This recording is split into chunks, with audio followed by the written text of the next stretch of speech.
날마다 숨쉬는 순간마다 내 앞에 어려운 일 보내 주님 앞에 이 몸을 맡길 때 슬픔 없네 두려움 없네 주님의 그 자비로운 손길 항상 좋은 것 주시도다 사랑스레 아픔과 기쁨을 수고와 평화와 안식을 날마다 주님 내 곁에 계셔 자비로 날 감싸 주시네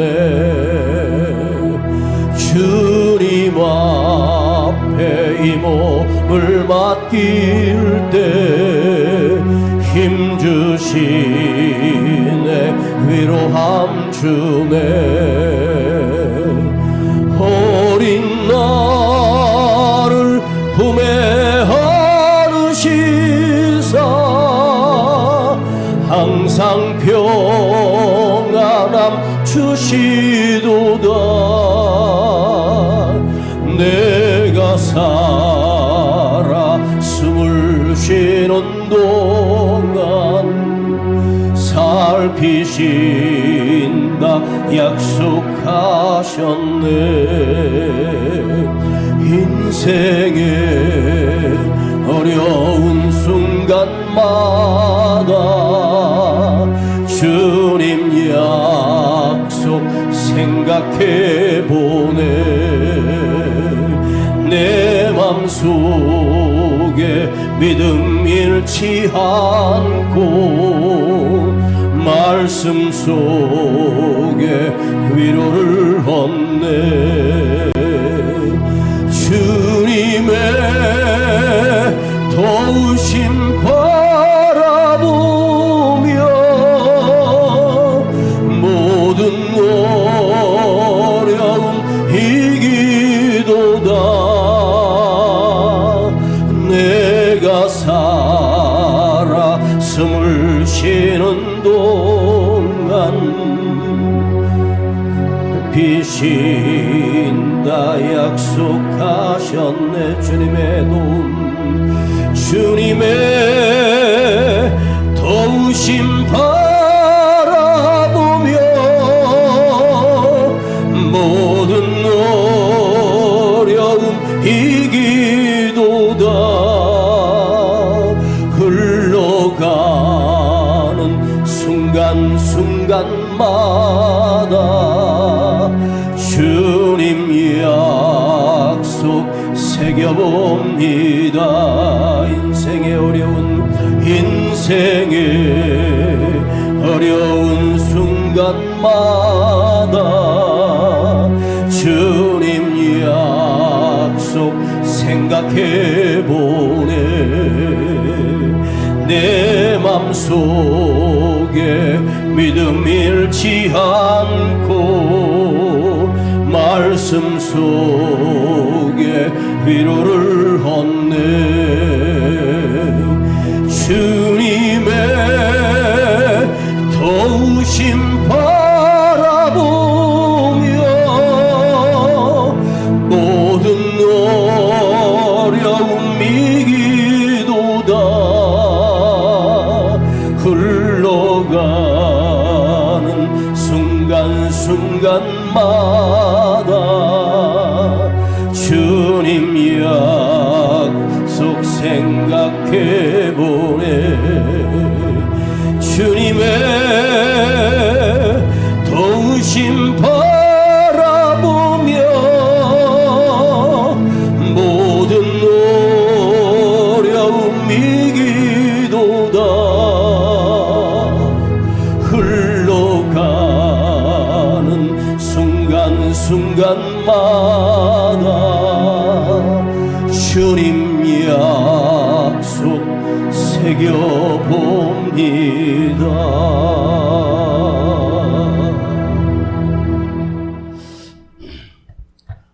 이사야 50장 구약성경 1030페이지 이사야 50장입니다.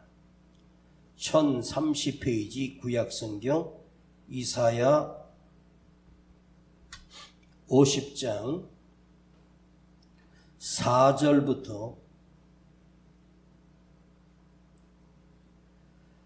10절까지인데 7절부터 10절까지 봉독하겠습니다. 이사야 50장 7절부터 10절까지 봉독합니다. 주 여호와께서 나를 도우심으로 내가 부끄러워 아니하고 내 얼굴을 부싯돌같이 굳게 하셨은즉 내가 수치를 당치 아니할 줄 아노라. 나를 의롭다 하시는 이가 가까이 계시니 나와 다툴 자가 누구뇨? 나와 함께 설지어다. 나의 대적이 누구뇨? 내게 가까이 나올지어다. 주 여호와께서 나를 도우시리니 나를 정죄할 자 누구뇨? 그들은 다 옷과 같이 헤어지며 좀에게 먹히리라. 너희 중에 여호와를 경외하며 그 종의 목소리를 충종하는 자가 누구뇨? 흑암 중에 행하여 빛이 없는 자라도 여호와의 이름을 의뢰하며 자기 하나님께 의지할지어다. 아멘.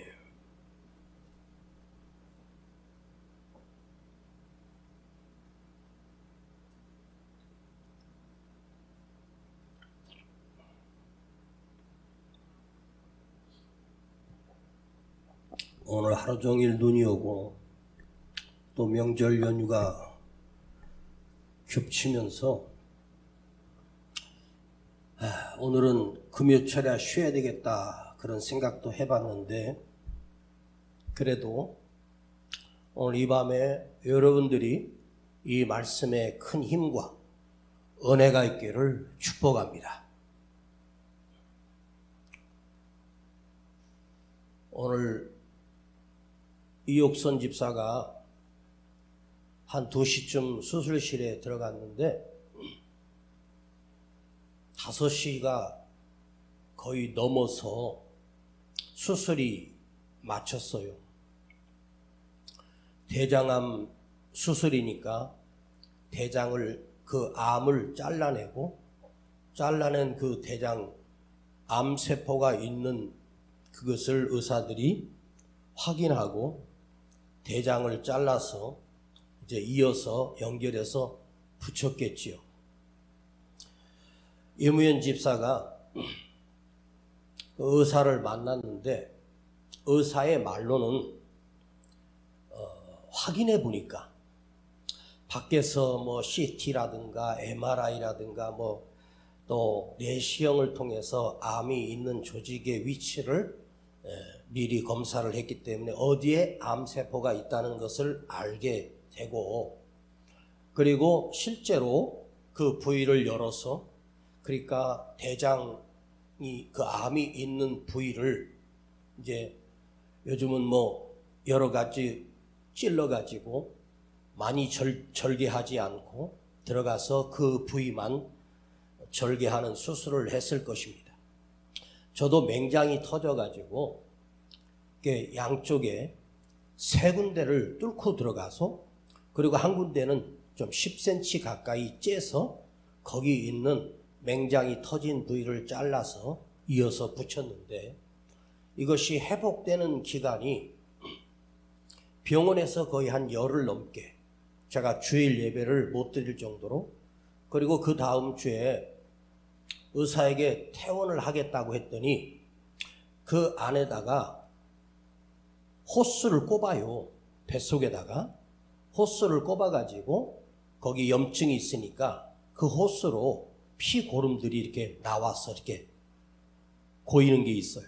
그걸 이제 한번 교체하고 다시 해놓고 그야말로 거기서 나오는 피고름이나 이런 것을 밖으로 흘러내게 하는 것을 안에 차고 그리고 옷으로 덮고 그리고 금요일 날 제가 강단에 섰었습니다. 생각해보면 한 열흘 정도 병원에, 나 요즘 병원에서, 큰 병원에서는 일주일 정도 아마 입원해 있다가 퇴원할 거예요. 근데 회복되는 시간이 좀 오래 걸리는데, 의사의 말은 뭐라고 하냐면 실제로 절개를 해서 그 부분을 보니까 그렇게 심하지 않았다는 것이죠. 처음에 병원의 의사는 대장암에서 1기가 있고 2기가 있고 3기가 있고 하지 않습니까? 그리고 4기부터는 이제 좀 위험하기 시작하겠죠. 4기가 넘어간다는 말은 온 다른 장기에 암세포가 퍼져 있다는 뜻이거든요. 근데 다행히 퍼지지 않고 2기에서 3기라고 했는데 막상 절개를 해서 보니까 그렇게 암덩어리가 크지 않고 아주 생각보다 훨씬 더 작았고 그 수술이 잘 됐다고 하는 말을 전해 들었습니다. 우리가 인생을 살다가 예상치 못하게 병에 들기도 하고 뼈가 부러지기도 하고 병원에 가서 누워있기도 하고 그리고 치료를 받게 되잖아요. 옛날에 우리 어르신들은 아프면 암이라는 것 자체를 몰랐잖아요. 그러니까 아이를 낳다가 엄마가 죽기도 하고 아이를 낳다가 아기가 죽기도 하고요. 그리고 나이 들어서 거동을 못 하시는 노인들이 무슨 병 때문에 죽는지도 모른 채 그냥 수명을 다해서 죽는 거겠거니 하고 살았는데, 요즘은 병원에 가면 로봇 수술도 가능하고요. 정말 정밀한 수술도 가능하고 의료 기술이 엄청나게 발전이 돼서 웬만한 암이나, 예전엔 암 그러면 방법이 없었어요. 근데 지금은 암이 거의 다 90% 이상, 특히 대장암 같은 경우는 생존율이 98%에서 100%예요. 5기가 넘어가서 다른 장기에 퍼지지 않았다면 생존율 자체가 90%가 넘는다는 말은 다 자기 명을 살 수 있다는 뜻이죠. 제가 무슨 생각을 해봤냐면, 지금은 의료 수준이 발전이 돼서 무슨 병에 걸려도 수술을 하고 항암제를 먹고 치료를 받으면 어떤 암이라고 하는 병 자체는 우리 몸을 다 갉아먹고 자기도 죽는 게 암이거든요. 그러니까 사람을 다 갉아먹고 이 암세포가, 그리고 그 사람이 죽으면 이제 그 몸에서 자기 받을 영향이 없으니까 암도 함께 사라져버리고 죽지요. 이렇게 시대가 발전하고 의학이 발전했는데 요즘 시대에 우리가 느끼는 것은 무엇이냐면 사람들이 너무나 강팍해져 버렸다는 거예요. 악할 대로 악해지고 변질될 대로 변질되고 은혜도 말씀도 우리 안에서 사라져버리고 교회는 모양은 갖추고 있지만 그 안에 있는 성도들의 신앙과 믿음은 그야말로 세상 사람과 거의 차이가 없을 정도로 성도들이 하나님을 떠나버렸다는 이야기예요. 근데 이사야 시대에 이사야 선지자가 하나님의 음성을 듣고 길을 다니며 이 나라가 망한다, 하나님이 심판하신다, 우리는 다 죽을 것이며 포로로 끌려가게 될 것이다, 이사야 선지자가 하나님으로부터 이 음성을 듣고 백성들에게 길을 다니며 너희는 빨리 속히 회개하라, 하나님께 돌아오라, 그렇게 외쳤는데 이 백성들이 선지자를, 그러니까 이사야가 신도 신지 않고 옷도 걸치지 않은 채 3년을 길을 다니며 사람들에게 정신을 차려라, 나라가 망해간다, 하나님이 심판하신다, 3년을 그 이사야 선지자가 알몸으로 다니며 그야말로 밑에 하나 걸쳐놓고 옷을 벗은 상태로 사람들에게 이 나라가 하나님의 심판이 있다. 그런데 그 백성들 중에 선지자의 말을 듣고 깨닫고 회개하고 돌아온 사람이 없었다는 거예요. 그럼 이사야 선지자가 활동하던 시대는 예수님이 오시기 전 600에서 800년 전이란 말이에요. 그럼 지금으로부터 최소한도 3000년 전에 이사야 선지자가 그 백성들이 누구입니까? 하나님의 백성이었습니다.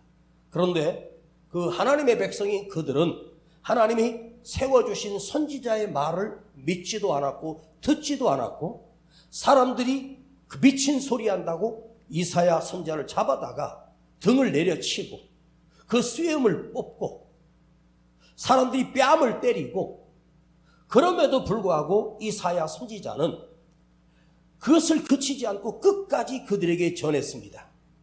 왜 하나님께서 이사야 선지자를 세워서 하나님의 심판이 있다고 하는 사실을 그 백성들에게 전하게 하셨을까요? 혹여나 하나님께서 그 백성들이 돌이켜 하나님의 백성으로 다시 돌아오게 되면 하나님의 진노의 그 방망이를 이스라엘 백성에게 내려치지 않고 바벨론을 통해서 이스라엘을 침공하게 하고 노예로 잡히게 되고 성이 무너지고 성전이 불타버리고, 이런 비참한 상황을 하나님께서 이사야 선지자를 통해서 깨우치게 하기 위하여 그 말씀을 듣고 돌아올 때 하나님의 진노가 풀리고 이스라엘 백성을 하나님께서 복되게 하시고 더 큰 은총을 내려주시기 위하여 하나님께서 이사야 선지자에게 백성들에게 경고할 수 있는 기회를 주셨어요. 그러나 그들은 무슨 헛소리 하냐, 이 나라가 어떻게 망하냐. 그런데 지금 이 시대를 보면 정치도 사라지고 대통령도 사라지고 법도 사라지고 뭐가 맞는지를 분별하지 할 수가 없는, 좌우로 서로가 치우쳐서 서로를 비난하고 욕하는, 그야말로 사분오열된 지금 이 나라를 보면서 아하, 그때 시대는 그래도 사람들이 그만큼 그때는 우리 시대보다 훨씬 더 겸손했을 것이고 더 하나님을 두려워하며 살았던 시대였을 텐데, 오늘 이 시대는 이렇게 발전되고 우리가 좋은 옷을 입고 좋은 것을 먹으며 모든 것이 문화가 그야말로 손바닥 안에 컴퓨터가 있는, 그 당시에 우리 지금 손에 컴퓨터, 핸드폰을 들고 있는 시대를 상상이나 할 수 없을 정도, 길거리마다 자동차로 어디든지 갈 수 있는 그런 시대를 우리가 살고 있지 않습니까? 그렇다면 사람은 풍요 속에서 그 안에서 죽어가고 풍요 속에서 하나님을 떠나게 된다는 거죠. 선지자는 그들의 때림과 수염을 뽑으며 뺨을 치며 선지자를 그렇게 협박하고 죽인다고 했습니다. 그런데 이사야 선지자가 그 핍박 속에서 뭐라고 말하냐면, 자, 4절을 한번 보십시다. 주 여호와께서 학자의 혀를 내게 주사 나로 곰핍한 자를 말로 어떻게 도와줄 줄을 알게 하시고 아침마다 깨우치되 나의 길을 깨우치사 학자같이 알아듣게 하시도다. 그러니까 단 한 명의 선지자가 하나님의 음성을 학자같이라고 하는 말은 정확하게 들었다는 얘기예요. 그야말로 배움의 최고의 학자들이 어떤 깊은 지식을 알아듣듯이 이사야는 하나님의 말씀을 정확하게 듣고 정확하게 깨닫고 하나님을 두려워하는 사람으로, 그러므로 이사야는 나는 하나님 앞에 깨어 있었다. 하나님의 말씀이 들려졌다. 사람이 망할 때가 언제냐면 하나님의 말씀이 안 들릴 때, 하나님의 말씀이 내 안에 들어오지 못할 때 우리는 죽어가는 것이고 망해가는 거예요. 오늘 이 금요 기도에 나오신 우리 성도님들은 하나님의 말씀이 여러분 심령에 들려지고 깨우쳐지기를 간절히 축복합니다. 저는 단 한 번도 강단에 서서 설교를 하면서 누군가를 저주하고 욕하지 않았습니다. 비난하지도 않았습니다.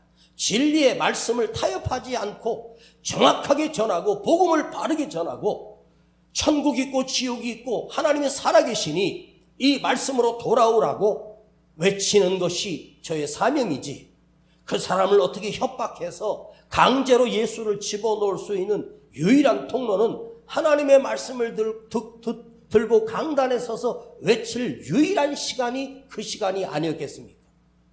저도 어느 날 힘들고 지쳐서 그 옆에 무슨 산에 기도원이 있다고 해서 거기서 내려서 한참을 걸어 올라가 그날 저녁에 그 기도원에 청년 때 엎드렸습니다. 사람들이 그렇게 많이 모이진 않았는데 그날 그 목사님 이름도 모르고 강사가 누구인지도 몰라요. 그러나 그날 그 말씀이 제 안에 칼로 제 폐부를 찌르는 것 같이 내 가슴을 울리고 찌르기 시작했습니다.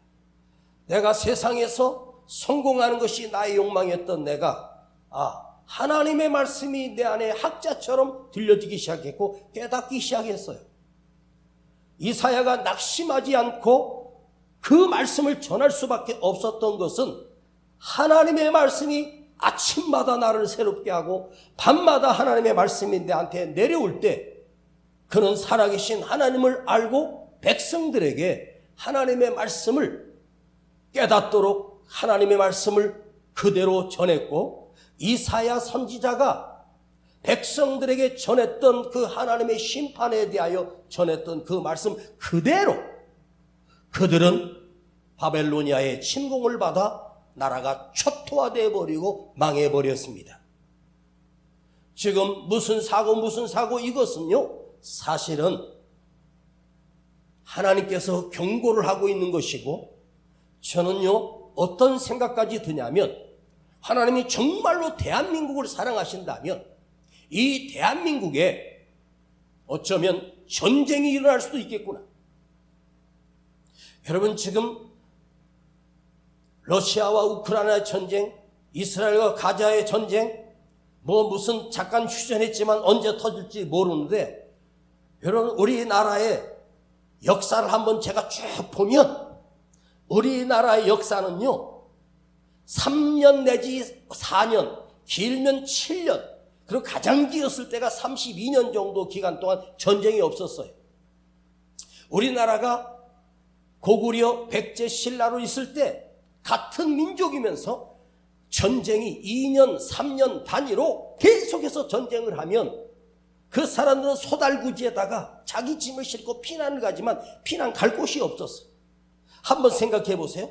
3년, 4년 단위로 전쟁이 일어나서 피난이 가고 수많은 사람들이 죽는다고 하면 한번 생각을 해봐. 그게 사는 거예요? 그렇게 암울한 역사를 가지고 있고, 통일이 된 우리나라가 이제 이 땅이 조선 땅이 안 쳐지고, 이제는 그때부터 중국의 명나라, 한나라 그 사람들이 또 쳐들어와서 우리가 살고 있는 이 성남에 왕들이 저 남한산성 꼭대기 가서 거기다 진을 치고 피해 있었어요. 먹을 것이 없어서 그 안에서 서로 말을 잡아먹고 사람을 잡아먹고 이럴 때가 역사가 그렇게 오래되지 않았어요.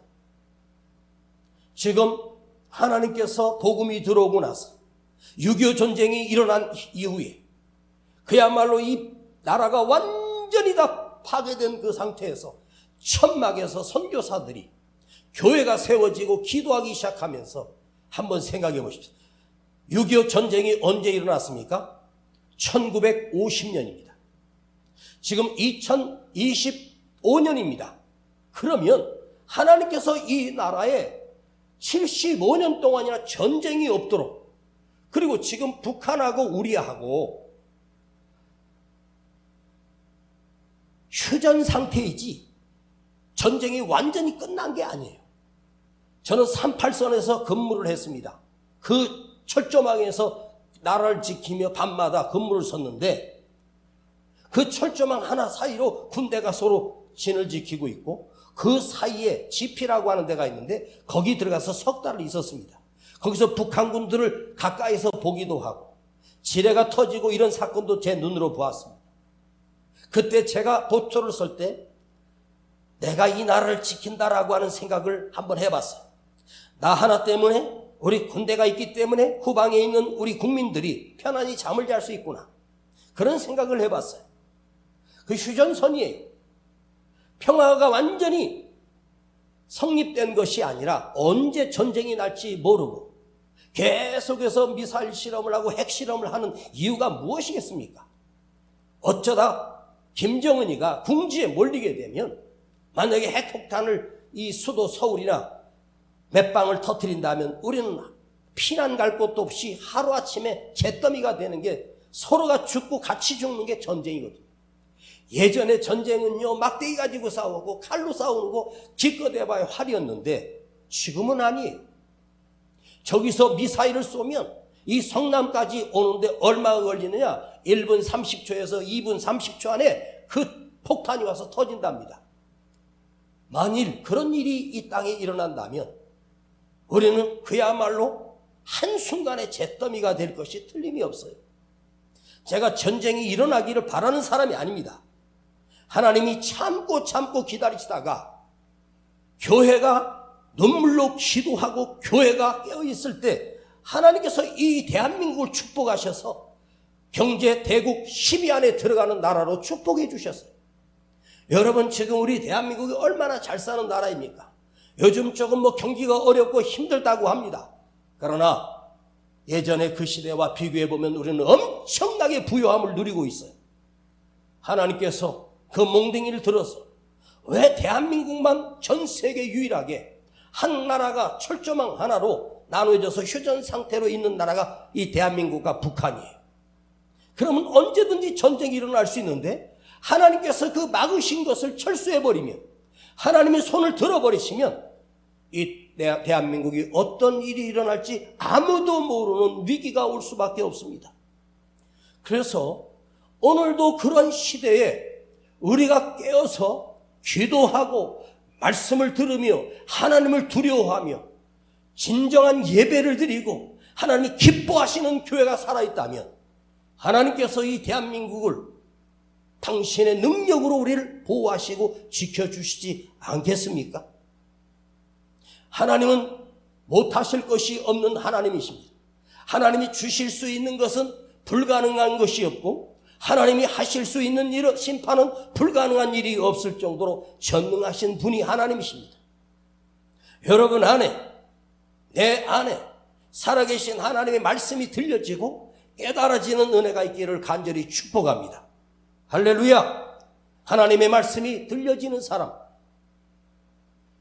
듣고 끝나는 것이 아니라 내 안에 하나님 말씀이 들려지면 그 사람은 깨어있는 사람이요, 그 한 사람 때문에 그 교회가 세워지고 그 한 사람 때문에 교회가 흔들리지 않습니다. 하나님께서 나의 귀를 열어주셨으며, 귀가 열려야 된다라고 하는 건 복된 귀를 가지고 있다는 거예요. 하나님의 말씀이 들려지는 귀가 열려진 거예요. 우리 이 귀를 얘기하는 게 아니에요. 심령의 귀가 열려서 깨닫게 하시고 그 말씀이 들려지고 그 말씀이 깨달아지고 하나님이 두렵고 하나님을 떠날 수 없으며 하나님 말씀대로 살려고 몸부림치는 것, 이것이 바로 나의 귀에 하나님의 음성이 들려지고 주께서 나의 귀를 열으사, 오늘 본문에 나옵니다. 하나님께서 나의 귀를 열어주셔서 하나님과의 교제가 끊어지지 아니하고 하나님과의 관계가 끊어지지 않고 하나님의 손길이 나와 함께 하시고 하나님 나를 붙들어 주심을 느끼는 거예요. 우리 생명도 마찬가지예요. 사실 우리가 하루하루 살아가는 것도 하나님이 나를 붙들고 계시기 때문에 가능하지, 어떻게 보면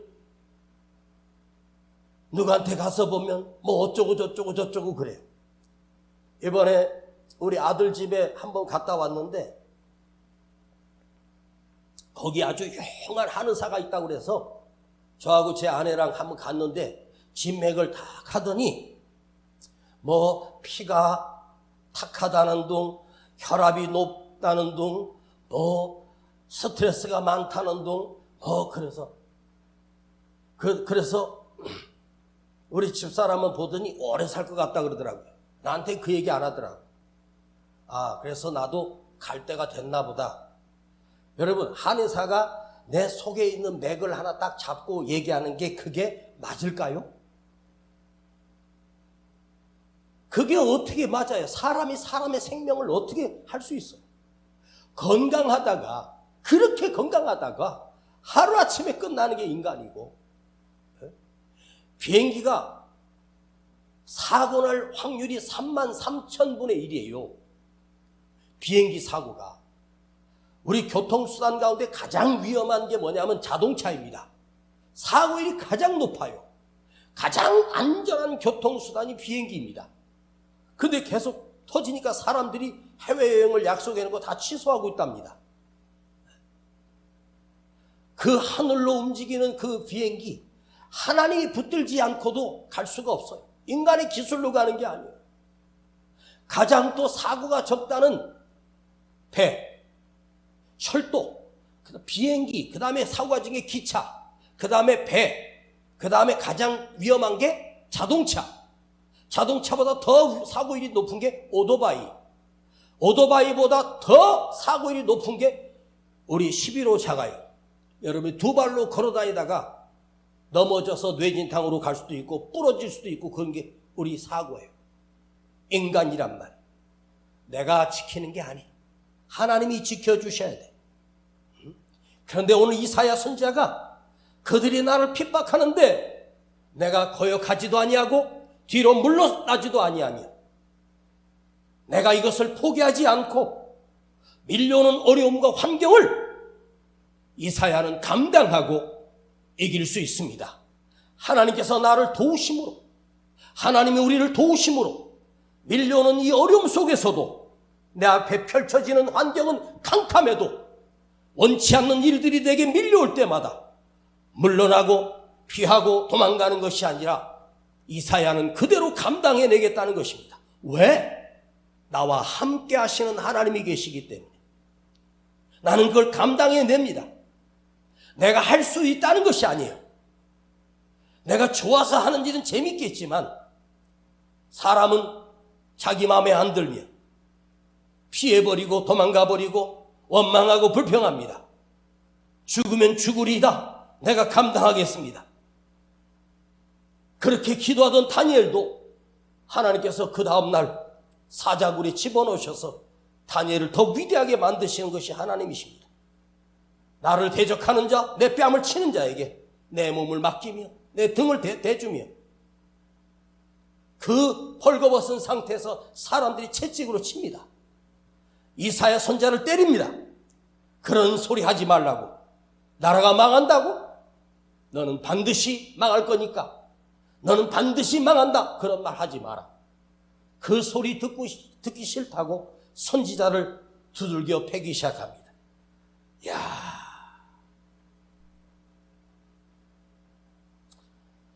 이 어려운 때에 여러분을 축복하고 소망의 말씀을 주고 싶지만 이 시대는 선지자 이사야 시대보다 훨씬 더 타락하고 강팍해지고 자기밖에 모르는 이기적인 정말로 말세지말의 인간들이 살고 있습니다. 여러분 안에 하나님의 말씀이 목말라 있고 살아계신 하나님이 느껴지고 하나님이 두려워지는 그 믿음이 여러분 안에 박혀있기를 축복합니다. 여러분 예수를 믿어요? 살아계신 하나님을 믿어요? 진짜로 믿어요? 진짜로 믿으면 누가 때린다고? 어렵다고? 누가 뭘 한다고? 아닙니다. 저도 목회하면서 목회는 무엇일까? 설교가 아니에요. 목회는 설교만 하는 게 아닙니다.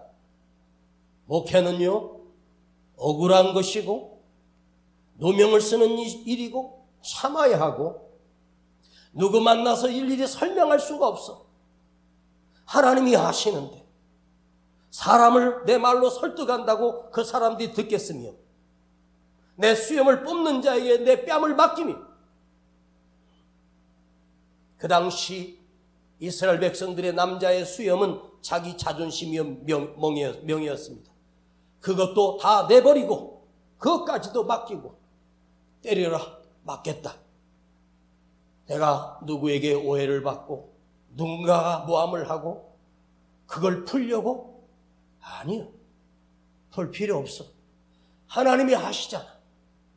하나님이 보고 계시잖아.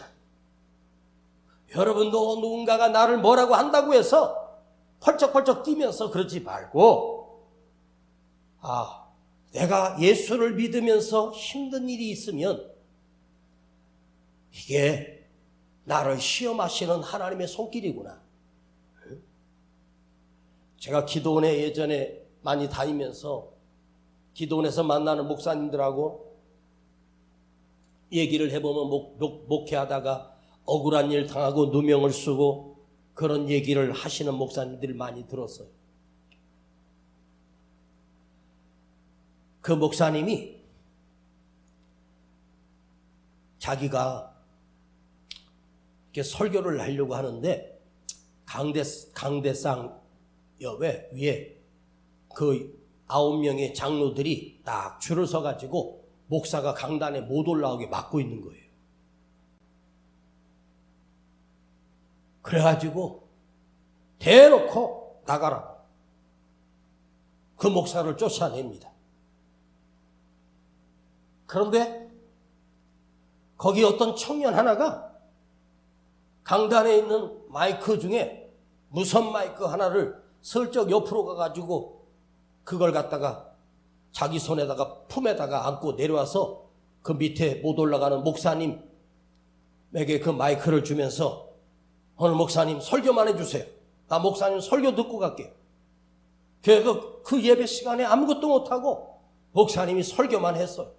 그랬더니 장로들이 와서 그 마이크를 뺏고 또 몇 사람은 또 앞에서 그걸 막고, 아이고, 그 얘기를 하는데 그게 제가 어디 유튜브인가 어디서 그 실제로 그 뒤에서 실시간으로 촬영하는 카메라에 잡혔는데 그 유튜브에 한번 뜬 적을 봤어요. 와, 요즘 교회가 그렇구나. 그래서 그 목사님이 그랬대요. 오늘 말씀은 이런 말씀인데 하나 둘 셋 세 가지 5분만 딱 하고, 여러분 오늘 담임 목사를 교회에서 쫓아내겠다고 장로님들이 투표한다고 합니다. 그런데 투표하십시오. 그런데 여러분이 투표를 해서 목사님 표가 51%가 나오면 있는 거고 49%가 나오면 저는 떠나야 되는 그런 상황이 아닙니다. 투표를 하는 건 마음입니다. 그러나 제 스스로 물러나겠습니다. 나 스스로 물러날 테니 투표하든 말든 그것은 우리 성도님들의 마음입니다. 더 이상 교회가 갈라지고 찢어지는 것은 난 볼 수가 없습니다. 그리고 스스로 이것이 나의 여러분에게 드리는 마지막 부탁입니다. 누군가가 저를 뭐 횡령죄, 무슨 죄 몰아서 교회에서 나가라고 하는데 그 목사님이 억울하기 짝이 없습니다. 그런데 이렇게 말했습니다. 여러분, 누군가 저를 무슨 죄로 걸어서 저를 비난하시는데 그런 일은 전혀 없고 100% 저는 깨끗하게 했습니다. 그러나 나는 하나님 앞에서 목사지만 부족한 것이 너무 많은 사람입니다. 나는 하나님 앞에 죄인입니다. 물론 하나님 앞에 제가 회개하며 기도하며 하나님께서 저를 용서해 주심을 저는 믿습니다. 그러나 여러분들이 하시는 말씀은 사실이 아니라는 사실은 제가 하나님 앞에서 말씀드릴 수 있습니다. 그러니 교회가 갈라지지 말고 제가 사임하고 가겠습니다. 그리고 그 목사님이 기도원에 올라오신 거예요. 그 얘기를 들어보는데 제가 그분하고 교제를 하면서 얼마 동안 교제하면서 그 목사님 정말로 신실하신 분이었습니다. 이렇게 교회가 갈라지는 것이 싫다. 요즘 시대가 그런 시대를 살고 있어요. 또 어떤 목사님 설교를 하시면서 그 성찬식을 하는데 장로들이 나와서 목사님 성찬을 갖다가 그냥 앞에 성찬 그 상을 다 엎어버린 거예요. 그러니 예배 시간에 성찬 예식을 하러 나왔는데 그 성찬위원으로 나오신 장로님이 그 성찬상을 확 상을 엎어버렸어요. 그 포도주 잔하고 그 떡잔이 다 그냥 바닥에 다 팽개쳐졌습니다. 성도들이 그걸 보고 깜짝 놀랐습니다. 어느 청년 하나가 나와서 목사님 앞에 딱 서서 그 장로님들이 그러는 걸 딱 막고, 장로님 왜 그렇습니까? 근데 그 22살 청년이 그걸 막은 거예요. 그게 실제로 교회에서 있었어요. 지금 시대가 그런 시대를 살고 있어요. 그러면 여러분, 그렇게 그 성찬상을 엎었던 그 장로님은 어떻게 되었겠습니까? 그 장로님은 그날 교회를 파탄내고 그 가정 자녀들과 집으로 차를 몰고 가던 도중에 덤프트럭 한 대가 그 차를 정면으로 뒤에서 받으면서 그 식구가 그 안에서 다 직사를 한 사건이 일어났대요. 저는 누구를 망하라고, 누구를 어떻게 되라고 한 게 아니라 실제로 있었던 어떤 목사님을 통해서 들은 이야기인데 진짜 사실일까? 저는요, 저를 때리고 오해하고 하는 사람을 위해서 지금도 축복하며 기도합니다. 저는 그들을 위해서 저주받으라는 기도를 단 한 번도 해본 적이 없습니다. 매일 무릎 꿇고 기도할 때마다 그 영혼들을 불쌍히 여겨주시고 천국에서 다시 만날 수 있도록 하나님이 은혜를 베풀어 달라고 기도하지, 그들이 우리 눈에 보이도록 표시나도록 하나님께서 그렇게 경고를 주시라고 하지 않습니다. 이게 이사야 선지자의 거룩하며 능력이었습니다. 그래서 제가 이 말씀을 준비하면서 그 시대의 선지자와 오늘 살아가고 있는 이은세 목사와 뭐가 다를까? 나는 이사야 선지자 가까이도 갈 수 없는 부족한 사람이고 하나님의 음성을 그렇게 귀로 알아들을 정도로 영적으로 깨어있는 목사도 아닙니다. 하나님 말씀을 준비할 때마다 주님께서 제 귀에, 성령님께서 말씀이 막 내려옵니다. 정신없이 몇 시간을 받아 적습니다. 적어놓고도 이게 무슨 글씨인지를 잘 몰라가지고 다시 생각해보면 기억이 안 나요. 근데 얼마나 막 휘어갈겼는지 이 글씨를 맞춰가지고 나중에 그걸 다시 오차를 다시 수정하고 교정을 해요. 하나님의 말씀이 막 내려오는 순간이 있어요. 그러나 계속해서 내려오는 건 아니에요. 그렇게 하나님 말씀이 막 내려올 때는 내 손가락이 부러질 정도로 막 말씀을 받아 적습니다. 그 본문을 가지고 묵상할 때, 기도할 때 내려와요. 그걸 적는 거예요. 그러고 나서 다시 읽어보면서 깜짝 놀랍니다. 어떻게 나에게 이런 말씀이 내 안에 들려주셨는가? 기가 막힐 정도로.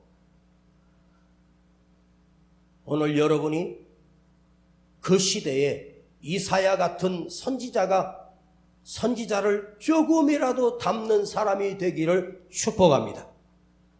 내가 얼마나 고생했느냐, 얼마나 힘들게 살았느냐, 억울했느냐, 얼마나 울었느냐, 그건 중요한 게 아니에요. 오늘 이사야 선지자가 9절을 한번 보십시다. 마치겠습니다. 주 여호와께서 나를 도우시리니, 9절, 주 여호와께서 나를 도우시리니, 주 여호와께서 나를 도우시리니. 사람들이 때리고 해도 정죄할 자는 하나님이신데 그들은 다 옷처럼 헤어지고 좀에게 먹히고, 너희 중에 10절, 너희 중에 여호와를 경외하며 그 종의 목소리를 청종하는 자가 누구뇨? 너희 중에 여호와를 두려워하며 여호와 하나님께서 붙들고 있는 그 종의 목소리를 청종하는 자가 누구뇨? 이 말은 소수라는 거예요. 그 종의 목소리를 듣는 자가 누구냐? 거의 없다는 말이에요. 흑암 중에 행하여 빛이 없는 자라도 여호와의 이름을 의뢰하며 자기 하나님께 의뢰할지어다. 그럼에도 너는 하나님을 의지하며 살아라.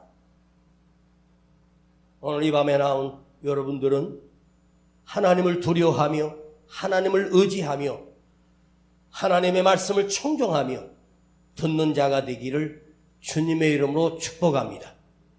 힘들고 어려운 때가 왔어요. 그러나 끝까지 믿음을 지키는 그런 믿음의 사람이 되기를 축복합니다.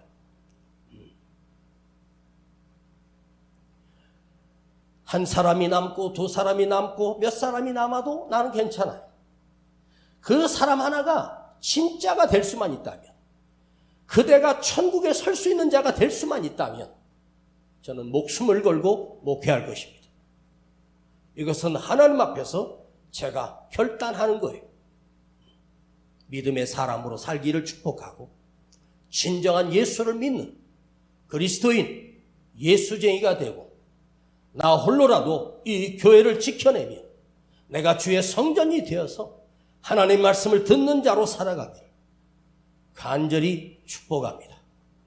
하나님 아버지, 이 시대는 이사야 선지자 시대보다 더 악해졌고 100배나 더 악해졌고 1000배나 더 악해진 시대를 살아가고 있습니다. 그리스도의 나라, 그리스도의 국가라고 하는 우리 대한민국이 아버지 하나님, 교회가 무너지고 성도들이 주님을 떠나버리고 자기 마음대로 살아가며 하나님의 음성을 듣지도 않는 이 암울한 시대를 살아가고 있습니다. 그러나 오늘 우리는 깨어있게 하시고 하나님의 말씀을 두려워하게 하시고 하나님의 말씀이 들려지는 신정한 그리스도인으로 우리가 회복되기를 원합니다. 주여, 이 밤에도 병상에 누워있는 우리 성도를 지키시고 치료하시고 속히 강건하게 하시고 다시 성전에 나와 아버지 앞에 찬양하며 함께 예배할 수 있도록 그를 지키시고 위로하시고 치료의 광선을 발하여 주시옵소서. 우리 주 예수 그리스도 이름으로 기도하옵나이다. 아멘. 인생의 어려운 순간마다 인생의 어려운 순간마다 주님 약속 생각해보네. 내 맘속에 믿음 잃지 않고 말씀 속에 위로를 얻네. 주님의 도우심 바라보며 모든 어려움 이기세요. 흘러가는 순간순간마다 주님 말씀 새겨봅니다. 주님의 도우심 바라보며 모든 어려움 이기도다. 흘러가는 순간순간마다 주님 말씀 새겨봅니다. 오늘 이렇게 기도하겠습니다. 나 한 사람이 교회 안에 깨어있게 하시고 나 한 사람이 진정한 그리스도인이 되게 하시고 주여, 내가 하나님을 두려워하며 하나님의 음성을 듣게 하시고 하나님의 말씀대로 살아가며 세상이 어떻게 흘러갈지라도 끝까지 믿음을 지키는 그 시대에 이 시대에 이사야가 되기를 원합니다. 주여, 억울하고 힘든 일을 만나서도 내 믿음이 흔들리지 않게 하시고 끝까지 믿음을 지켜가도록 주여, 이 약속의 말씀을 듣고 살아갔던 사람처럼 하나님의 말씀을 두려워하며 살았던 선지자들처럼 내가 깨어있게 하여 주시옵소서. 주여 부르고 기도합니다. 주여,